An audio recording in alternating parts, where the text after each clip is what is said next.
बिस्मिल्लाहिर्रहमानिर्रहीम अल-जवाब बिल्लाहि तौफीक। देखिए, आपने जो दो सवाल किए हैं, ये आपने गाड़ी ली, गाड़ी पर आपको इंटरेस्ट देना पड़ता है, और दूसरा ये है कि आपने दो अकाउंट खुलाए हुए हैं।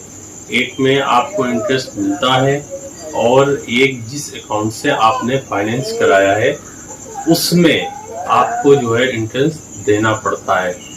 तो आप ये मालूम करना चाहते हैं कि इस बैंक का जो पैसा है, सूद है, वो दूसरे अकाउंट के सूद में जो आपको देना पड़ रहा है उसको उसमें दे सकते हैं या नहीं दे सकते हैं।